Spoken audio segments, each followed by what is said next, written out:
Handmake channel, welcome. Immediately going to start by saying thank you to new patrons. We've got Steph S, Jeremy Weston, Jonathan Souza, Lee, and Anna. Thank you very much, guys. It's my first video in a few weeks, so these guys have waited a long time for their shout out on the channel. So yeah, thank you very much, guys. Appreciate you, appreciate all the patrons. If you want to support the channel yourself, it's patron.com/diamondmounter, link in the description, all that. Right, this video, I'm going to show you how to make a small bezel set. I've done a video sort of covering this a little bit in the past. I did I think it was like 3 different ways to make a bezel setting for small stones. I'm going in depth on the most difficult of those that I talked about. So that's what this video is about. Let's get into it. So we're going to turn up a proper little collet for this small stone. That's a 2mm stone. That's small enough to be pave set. You've got, with 2mm, you've got a bit of choice on how you can set them. They could be sunk right into metal. The depth, obviously the diameter is 2mm, depth's hardly anything, so you can go on a normal thickness shank. You can just drop them into the shank and push metal over. So like flush set in, pave set in, cut downs, whatever you want to do. But this video I'm going to do a proper little collet for it, which is difficult when a stone is that small. Okay, so the strip of metal I'm going to be using is that. It is depth 2.4, just over 2.4, and then thickness, there's a bit of burr on the edge because I just filed the side, so I think it's 0.8. 0.8 even, I think, looks a little bit thick. That's under a mil, yeah, so you might think that sounds a bit thin. But when you're turning up collets for small stones, they seem to look really thick. They seem to go, they almost seem to thicken up as you turn them up really tight. But a little bit too much thickness is beneficial to being too thin. Because remember, once that's turned up into a collet, you're going to file around it perhaps, or paper it, polishing it. Always takes a bit off the surface, so you want too thick rather than too thin. So I think that's correct. And yeah, the stone, 2mm diameter, and the depth of the stone, you don't need a lot to do these kind of settings. The depth of the stone is only 1.35, so yeah, plenty there, having 2.5mm. So I've annealed that. That's nice and soft, ready to go. I'm going to select some pliers, which I cannot find. Where are they? Oh, they're here. Yeah, these half flat, half spike. I don't know the names of any of my tools yet. I know my tools by what they do, not what they're called in the catalogue. Same with people, yeah? Think of someone you know really well. Their name does very little to describe who they are. I'm like that with tools. So this is flatty, spiky guy. Obviously going to the thin end. I'm going to turn it up a little bit. That's slightly tapering, was tapering quite a lot, so I tried to turn it from both sides. Rolling it round. So if you're new to doing this kind of thing, you might want to have your stone like quite close by where you can see it, and it gives you a reminder of how tight you want to turn this up. Ideally, when that's finished, that stone sits over the hole, but doesn't drop in there, because that's no good, obviously. You want to be able to cut away a bit of metal for the setting edge. You don't want it too big or it drops in, you don't want it too small where that's just going to make it harder for you to make it. You want to get it just right. Can't talk today, can't think, so I can't put my non-thinking into words. So I'm rolling that up using the very end of my pliers, so it's nice and tight. Obviously, you get to a stage where it doesn't really work anymore. That is still too big, luckily, so I can cut that off, and we will adjust it more. So I just put my saw blade through the middle. Not essential, but it is quite good to cut small collets from the inside out, because when you're cutting from the outside in, you jump through and you can accidentally put a nick on the inside edge. So it's probably a safer way to proceed with this job.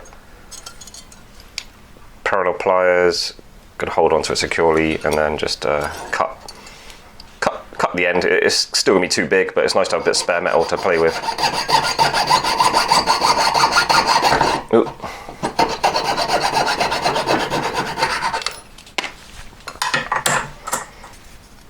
So we've got a slightly wonky collet. Still looks massive to me. Let's test it out with a stone.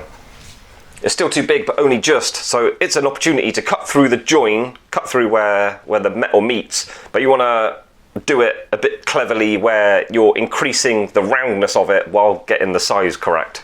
So mine is basically, say that was a perfect circle, mine's sort of got a flat like that. So I'm going to try and get rid of this flat somehow. Try and cut more away out of that straight little end rather than the one that's nicely curved. Same again.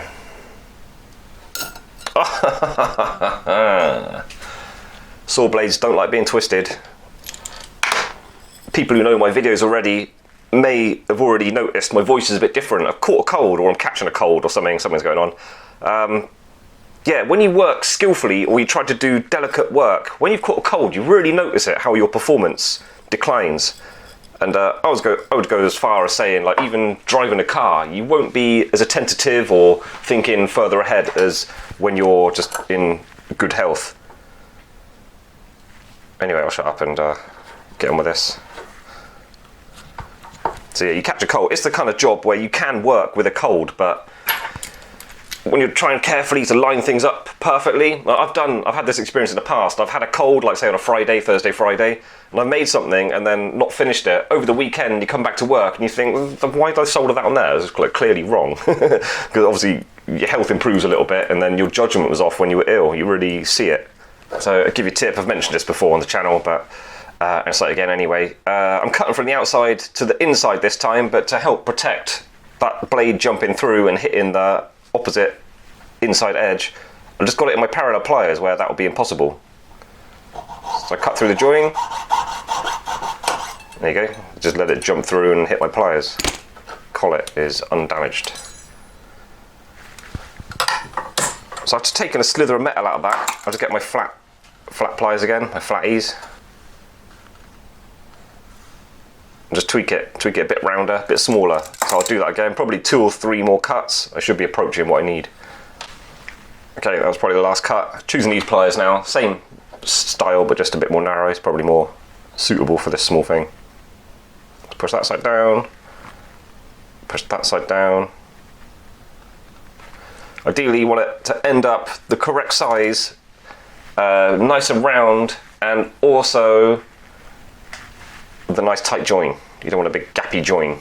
I'm glad I'm making a video to post publicly on YouTube of this, because this is the worst one I think I've ever made. Not round at all. But thinking about it, maybe it's good. If like this channel really is for beginners, people looking to learn to make jewellery, so maybe it's good. If you can make something like that, I'll show you me forcing it round. It won't actually be a problem, so who cares at the end of the day. So I actually cut it through twice to get it down to this size, and it looks like that now. So let's solder it up and then we'll work on it a bit to get it a nicer shape. So I'm just going to put a bit of solder on with tweezers. You can get a wet bristle brush and like dab it on there. Something like that. I'll just go straight to tweezers, but sometimes you've got things balanced together, you've got to be really delicate and really careful, so tweezers will knock things out of position. So not always the best tool for the job, but in this instance can use it.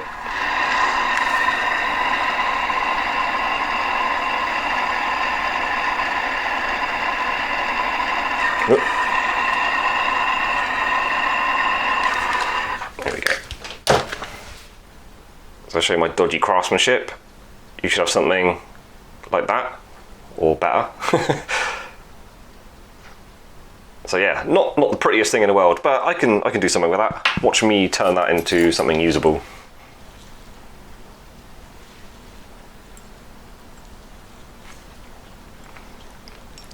Try and get things central and sticking up vertical before you hit them down. Because obviously if there's an angle, it's a problem. This is the smallest hole. It might actually not work. Because the smallest hole is actually a bit big. Let's round it off a bit.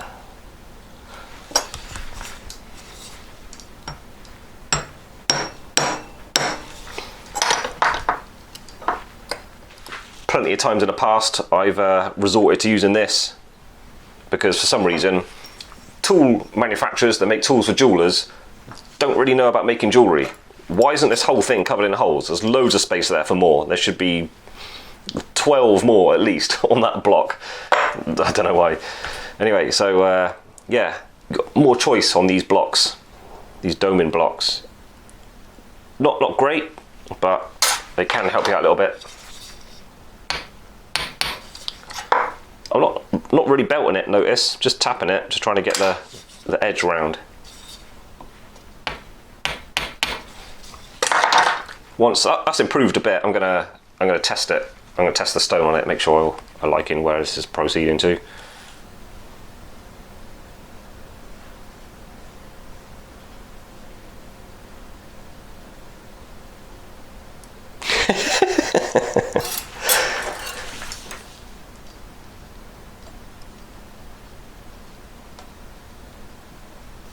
Okay, so doesn't drop in the hole, but there's metal around it for enough for cleaning up around the outside, and then also remaining bit for the setting edge. Other things you can use when you're struggling to get a small piece perfectly circular, the back of drawer plates, that's all circles, so not very coney, they are a little bit. It can be useful. Another option, don't really recommend this, I don't think this is ever going to work satisfactorily, but it might help you out to a certain degree. If you've got some like kind of rods, dowling rods, whatever they're called, if you get one that just fits in the hole, just push it on there and then you can get it in this block and just tap it, rotate it and tap it. It might help you out. Be careful with that though. You're stretching the metal out, you're going to make it bigger. You might make it rounder, but you'll make it bigger as well. You may end up in a situation where it's nice and round, but it's too big, so you've got to cut through it again and then shape it up again, and then it's not round again, and then you're stuck in a cycle of roundness, not roundness, cutting and soldering. Wasting time basically. This is a tool I use. You totally don't need one. I like, in the workshops I worked at, I was the only person with one, and I use it because I've got it, but you don't feel like you need this. Basically you can get the ends nice and flat on things.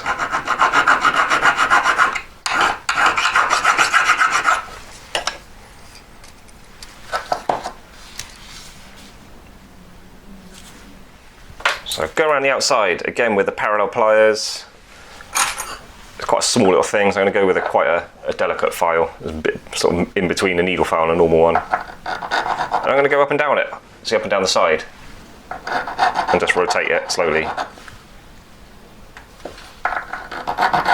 This is why I need that extra thickness, because it's all wobbly around the outside, it's all hammered and plier marks and stuff.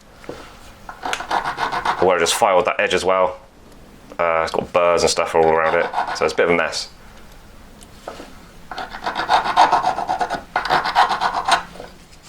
So next, that was only a little bit of filing around the outside just to get rid of the worst of it. Next I've got a ball burr which just about wedges inside. So putting that in,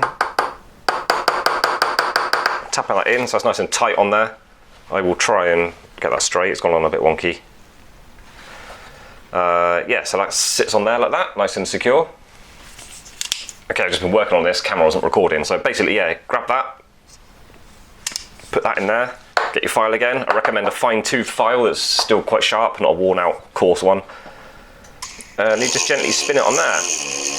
I don't push hard, I'd rather spend more time doing it gently than a short time just really hacking into it. Because I knew I was about to do this, that's why I wasn't really that concerned about it being like a bit wobbly shape. You file it kind of round, and then you can do this to get it much neater. And the hole inside might still be a little bit ugly, but at least you're getting the outside nice and round. And when it looks filed all the way around, which mine doesn't yet, then move on to the buff sticks. Buff stick.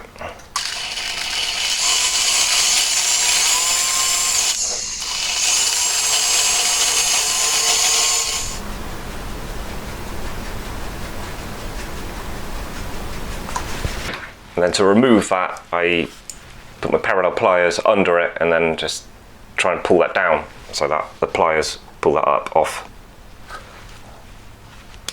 Okay. And then importantly, you want to be checking your stone on it again.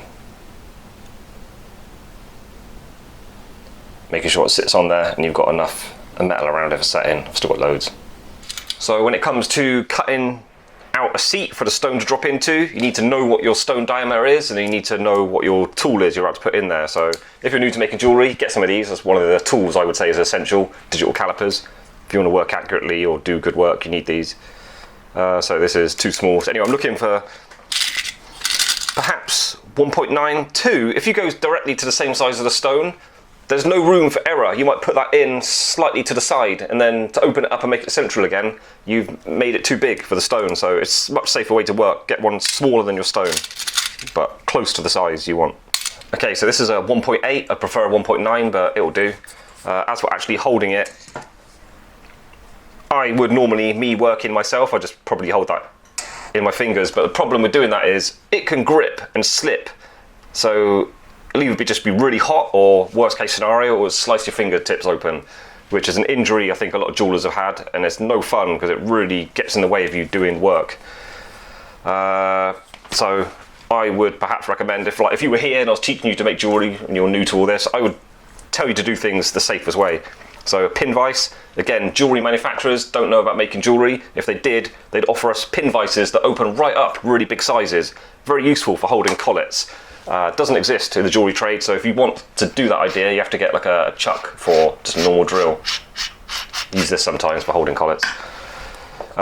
Cool, right, so this size, this is a small collet, so it might go in this one. This is quite common for jewellers. Cheapy pin vise you can get. Goes in there. Just holds it secure, I ain't got to worry about slipping or hurting myself. Holds it tight and secure as well, so you probably can do a better job with this anyway.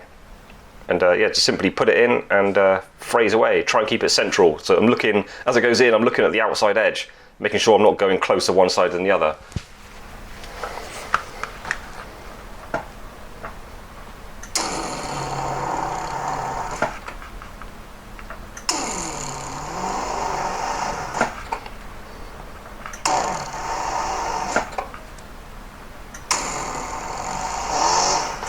How deep do you go? Just consider your girdle of the stone has to drop down below the surface, so metal can be pushed over the edge.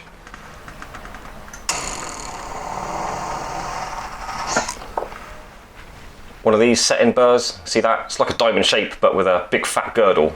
It's that parallel sides is really good. Just under 2 mil. This is a good one.